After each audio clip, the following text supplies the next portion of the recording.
My name is Sarah Holloway. I'm 29 years old, and on the night my brother got promoted to general manager of our family's restaurant group, my father stood up at the celebration dinner, tapped his glass, and announced to 43 employees, vendors, and relatives that I had been quietly stealing credit for work. I never actually did. He didn't raise his voice. That was the part that made it worse. He spoke the way he always did when he wanted a room to believe him, measured, confident, with that slight pause before the important word that made everything sound like fact. He said my name, then said the word dishonest, then said the phrase not the kind of person we want representing Holloway Group going forward. My aunt stopped chewing. A vendor I had worked with for 2 years looked at the tablecloth. My brother didn't correct him. He just lifted his champagne glass a half-inch higher and let the toast continue over my silence. I didn't stand up. I didn't cry. I didn't throw my napkin down and make a scene they could edit into a better story later. I picked up my phone, put it in my bag, said nothing to the table, and walked out of Rosario's private dining room into the November cold, while the applause for my brother was still going. The drive home took 19 minutes. I know because I counted. Before I tell you what happened in the weeks after that dinner, tell me what time is it where you are right now, and where are you watching from? I genuinely want to know how far this one travels. I had been with Holloway Group for 6 years. My father started the company with one breakfast diner in Akron, Ohio, when I was 12 years old. By the time I graduated from college with a degree in hospitality management and a minor in accounting, there were 4 locations, a catering division, and a food truck that broke even on a good month. I joined full-time at 23, officially as an operations coordinator, unofficially as the person who showed up earliest, stayed latest, and had the direct lines for every health inspector, liquor board rep, and kitchen equipment repair service in a 40-mile radius. My brother Marcus joined 2 years after me. His title was Business Development Director, which sounded impressive at dinner parties and meant almost nothing on a Tuesday morning when a walk-in cooler failed before the lunch rush or a vendor invoice came in 30% over contract. Marcus was good with people in the way that photographs well. He shook hands with the right energy. He remembered birthdays. He had a gift for sitting across from a potential partner and making them feel like they were the most important person in the room. I respected that, genuinely.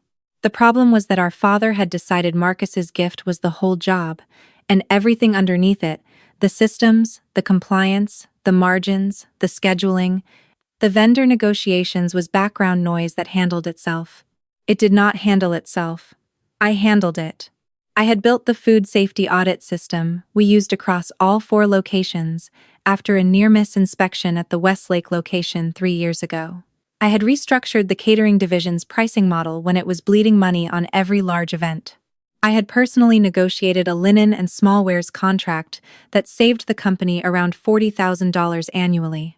I had written the employee handbook that reduced turnover in our kitchen staff by 1/3 in 18 months. I was the one who caught the payroll processing error that would have triggered an IRS flag. I was the one who spent 11 weekends over 2 summers applying for and managing a small business development grant that funded our 5th location's opening costs. My father described that grant to a journalist once as Marcus identifying a strategic opportunity for growth. Marcus had been on vacation in Scottsdale when I submitted the final application. That was the world I had been operating in for 6 years. Not unaware of it, but managing it. Telling myself it was temporary. Telling myself the next milestone would be the one where my contribution became visible enough that it couldn't be reassigned in conversation. There was always a next milestone. Then came the dinner. I drove home with both hands on the wheel, and a very specific kind of calm that only shows up when something you have been quietly dreading finally arrives, and your body stops pretending it might not. I wasn't surprised. I was released. Because the thing about being called dishonest in front of 43 people is that it ends the obligation to keep softening the truth for the people who said it. I had a friend, Priya, who worked in employment law and had been telling me for roughly 2 years to document everything. Not because she thought things would go wrong, but because she knew how family businesses operated, and she had watched too many situations dissolve into, he said, she said, when the money got complicated. I had listened to her, in the way you listen to someone when you agree in principle, but assume you have more time. I no longer assumed I had more time. I opened my laptop at 11:30 that night, still in my coat, and started pulling files. What I found when I looked at it all in one place was not subtle. It was a full operational portrait of a company that ran on work I had generated, managed, and maintained, while the public story of that company centered almost entirely on my father and Marcus. My name appeared on internal documents, vendor contracts, permit applications, insurance certificates, tax filings, and compliance records. My name did not appear on the website, on the press release about the 5th location opening, on the grant announcement my father had framed and hung in his office, or on any of the LinkedIn posts Marcus published about Holloway Group's growth. I was the foundation. They had built the photographs on top of me, and cropped me out of everyone. I called Priya at midnight. She answered because she always answers, and she listened while I went through the dinner and then through the files, and when I was done, she said 2 things. First, save everything to a personal cloud backup right now. Second, you already know what you need to do. She was right. I already knew. The next morning I didn't call my father. I didn't text Marcus. I started building what I privately called a transition report, the same way I would document a vendor handoff or a location management change. Clean, professional, time-stamped, and thorough enough that no one could claim they hadn't been informed. The list of what I owned, managed, or was the sole point of contact for inside Holloway Group was longer than I expected, and I had expected it to be long. The primary vendor account for our produce and dry goods supplier, my email, my contact relationship, my negotiated contract terms that renewed in 6 weeks. The health department correspondence for all 4 locations routed to me, signed off by me, with 2 scheduled inspections in the next 30 days. The business insurance policy across the group, my contact at the carrier, my documentation of each location's coverage details, with a renewal review coming up. The payroll service account set up under my login after the processing error, because my father had handed it to me to fix and never asked for it back. The POS system vendor contract and support line, my account, including the technical escalation contact I had cultivated after a system crash during a Saturday dinner service nearly 2 years ago. The employee scheduling software subscription billed to a card I managed. The food truck permitting and route license renewals, my responsibility, with 2 filings due before the end of the quarter. The development grant reporting requirements, quarterly documentation that had to be submitted to the state office with specific financial attachments. The next one, due in 8 weeks. None of these were impossible for someone else to manage. They just required knowing they existed, knowing the contact, knowing the history, and being willing to do the work. My father and Marcus knew approximately none of those details, because I had always handled them before anyone realized there was anything to handle.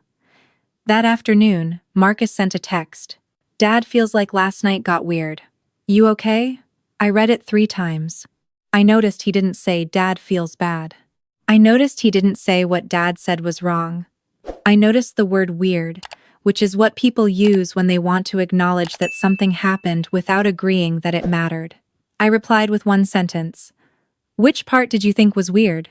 He didn't answer. My father called that evening. He opened with the voice he used when he wanted to sound like he was doing me a favor by engaging. Sarah, I think there were some misunderstandings at the dinner. Business decisions can come across harder than intended. I said, you called me dishonest in front of our entire vendor network and half the staff. He paused. I was talking about the Henderson account situation. The Henderson account was a catering client I had flagged 8 months earlier for contract terms I believed we couldn't fulfill profitably. I had put it in writing, sent it to my father and Marcus, and been overridden. We took the contract. We lost money on it. Somewhere between that loss and the promotion dinner, the version of events had apparently been revised so that I was the reason the contract went wrong, rather than the person who warned against it in writing before it started. I said, I have the email where I flagged the Henderson contract before we signed it. He said, that's not really the point, Sarah. I said, I think it is exactly the point. He shifted to what I recognized as his closing. Move the appeal to the bigger picture. You're talented and we need you. Let's not let one dinner derail what we're building here. Marcus is going to need your support in this new role. There it was. After a public humiliation, the ask was to show up and support the person who had benefited from it. I told him I needed some time to think. I hung up and added the call to my documentation log. Over the next 3 days, I finished the transition report. Every account, every vendor, every deadline, every renewal date, every login I could transfer, every process I could document. I wrote it the way I wrote everything clearly enough that someone who had never seen it before could follow it without calling me. Then I composed the email. I didn't write it angry. I wrote it the way I wrote the employee handbook, structured, unambiguous, and specific enough that no one could claim confusion later. I told my father, Marcus, and the company's outside accountant that effective in 10 business days, I would be stepping back from all operational responsibilities at Holloway Group. I attached the transition document. I noted every active deadline, every pending renewal, every account requiring action. I told them the document contained everything they needed. I told them I was available for one scheduled call per location if they had clarifying questions about the handoff. I did not mention the dinner. I did not use the word dishonest. I did not ask for an apology. I let the document speak by existing. Marcus called within an hour. "Sarah, come on. This is insane. You can't just send a resignation packet like you're leaving a corporate job. This is family," I said. "I'm not resigning. I'm transitioning responsibilities to the people who own the company." He said, "Dad is going to lose it." I said, "The transition document is on page 1. Vendor contacts are on page 3. Upcoming deadlines are on page 5. Everything else is indexed." He went quiet for a moment, then tried a different angle. "Do you know how bad this timing is? We have the Glendale location review coming up and the catering division is already stretched." I said, "Page 5. Glendale inspection, contact, and prior correspondence are included." He hung up. My father did not call that day. He sent an email at 11:17 that night with the subject line, "Discuss," and 3 sentences telling me I was being reactive, that this was not how family handled conflict, and that I should come to the office on Friday so we could sort it out properly.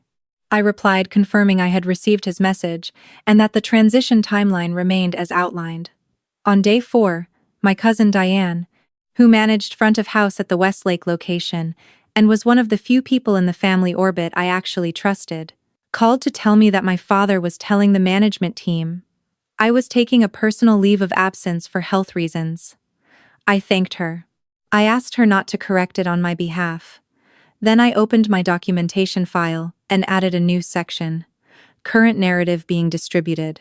Days 5 through 8 were quiet on the family side and loud everywhere else. The produce vendor emailed asking to confirm the upcoming contract renewal meeting routed to my address, as always. I forwarded it to my father with a note that the vendor contact and renewal terms were on page 3 of the transition document and that the meeting would need to be confirmed by a Holloway Group principal. The health department sent a routine pre-inspection questionnaire for the downtown location. I forwarded that too, with the relevant page number noted. A linen vendor called my cell, asking about an overdue invoice. I gave them my father's direct office line and suggested they follow up there. I was not obstructing anything. I was simply no longer absorbing everything before it reached the people responsible for it. On day 9, Diane called again. She didn't open with small talk. She said, "The downtown inspection is in 4 days, and nobody has responded to the pre-inspection questionnaire. Keisha is panicking." Keisha was the downtown location manager, one of the best people in the company, and not someone who deserved to be collateral damage in a family argument. I thought about Keisha for a long time after I hung up. Then I called her directly, not my father, not Marcus. I told her I was no longer the operational contact for the company, but that I could walk her through the questionnaire process one time, so she understood what the inspector would be looking for. We spent 45 minutes on the phone.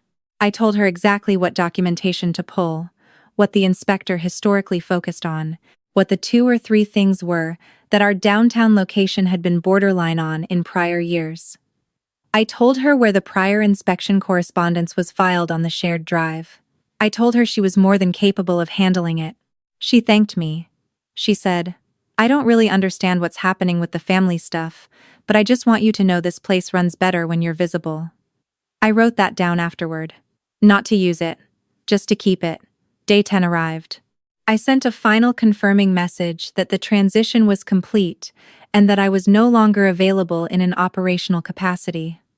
An hour later, my father called and I let it go to voicemail. Marcus called twice. Then the main office line called, which meant someone had handed a phone to an assistant and asked them to try. Then my father again. I listened to the voicemails in order. The first was my father, measured still but with something underneath it. "Sarah, the payroll service is showing an access error, and we have pay period closing on Friday. Call me back." The second was Marcus, less measured. "The pause vendor is saying our support contract is under review because a contact name needs to be updated. And I can't find the insurance carrier's direct line anywhere. This is not the time for this." The third was my father again, and this time the measure was gone.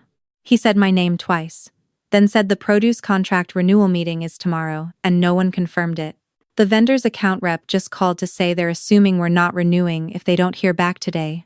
And the grant reporting deadline is in 6 weeks, and he has no idea what the quarterly submission requires.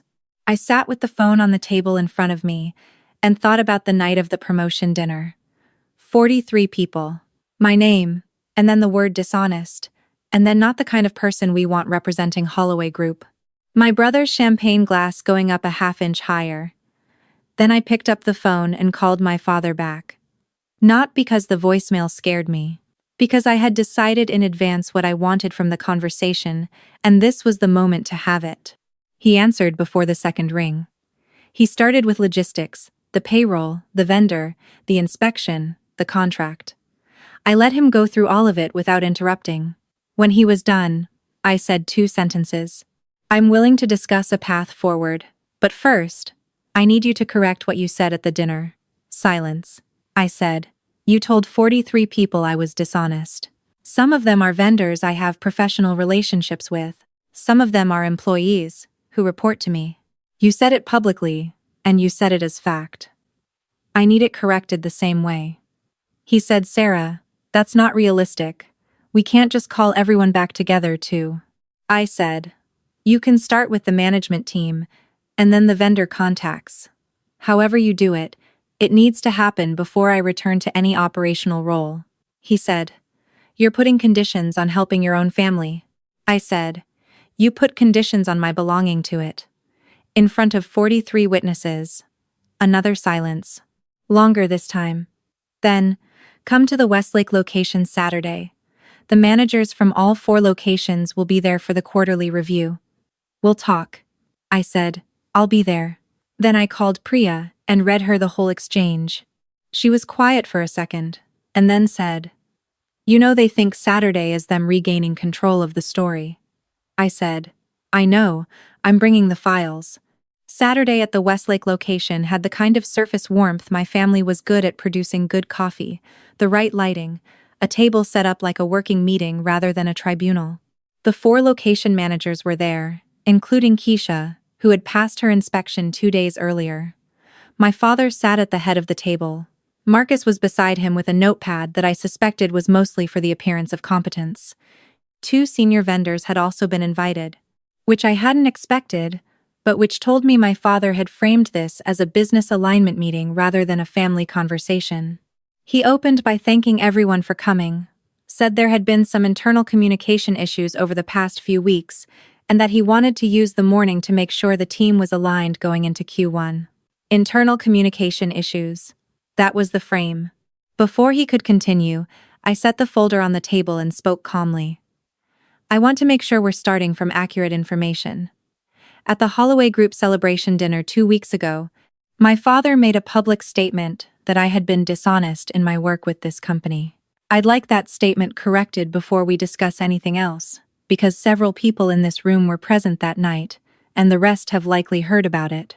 The room went very still. Keisha looked at the table. One of the vendor reps looked at my father.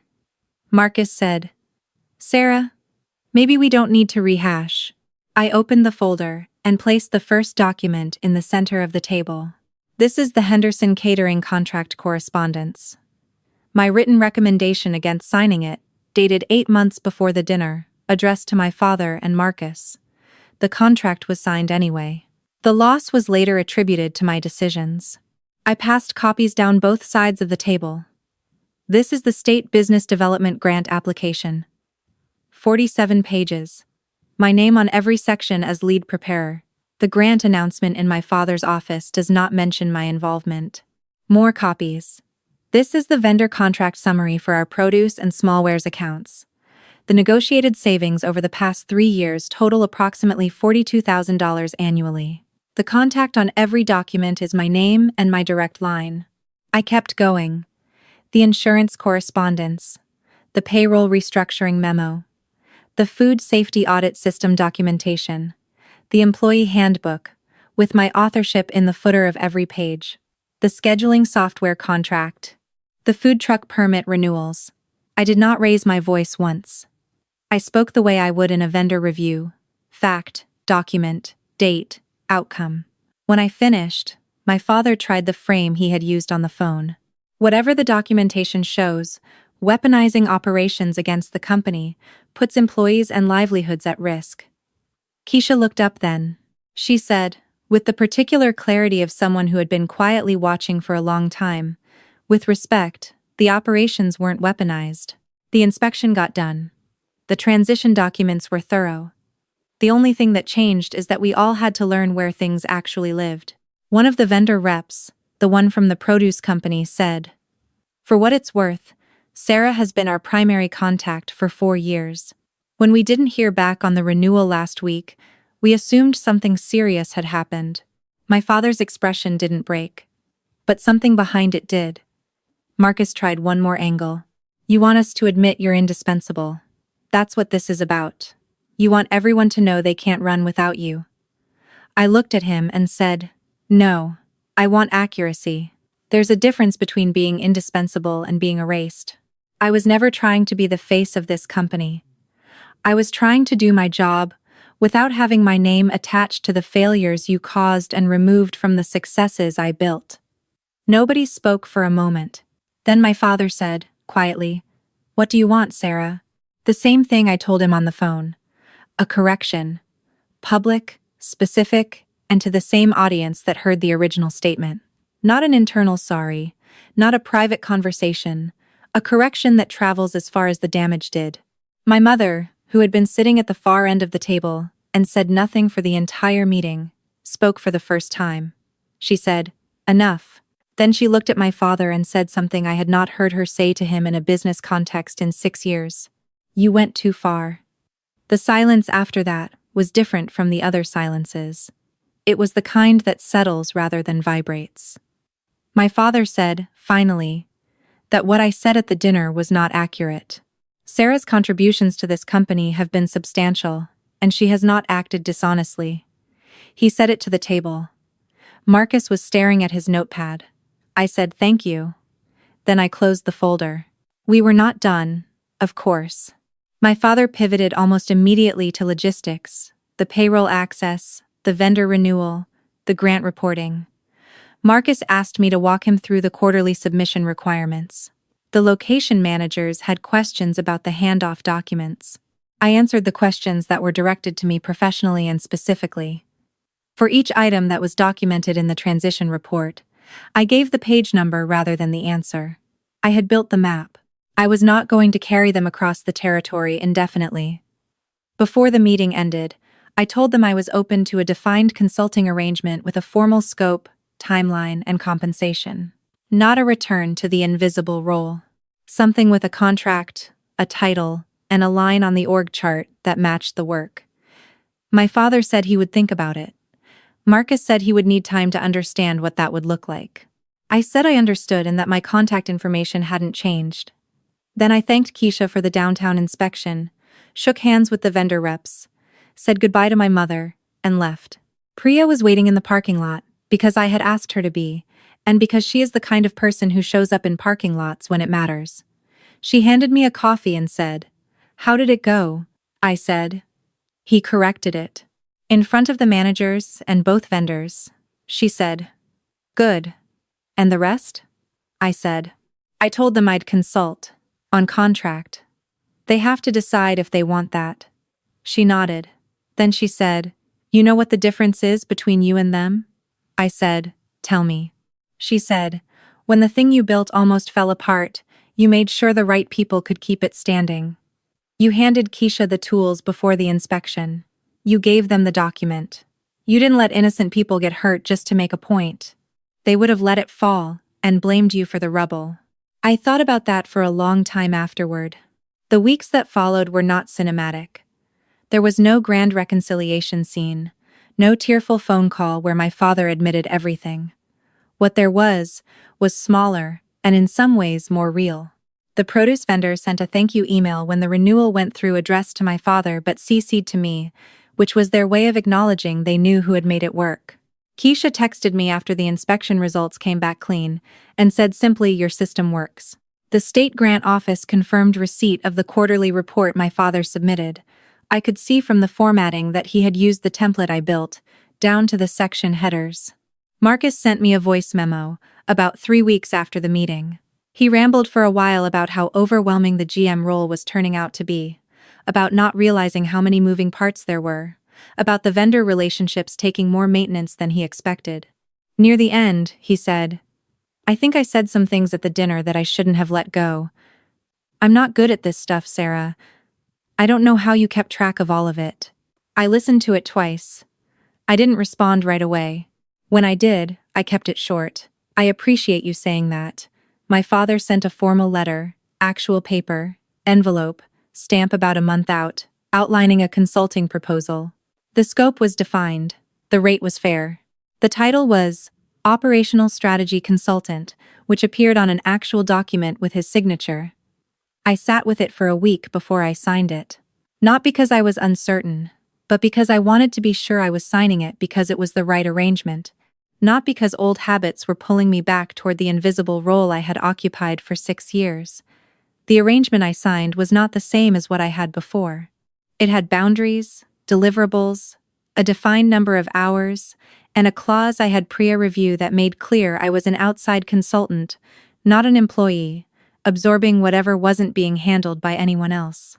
I kept my name on the documents. I stopped carrying the rest. Holloway Group is still operating. The 5th location is still open.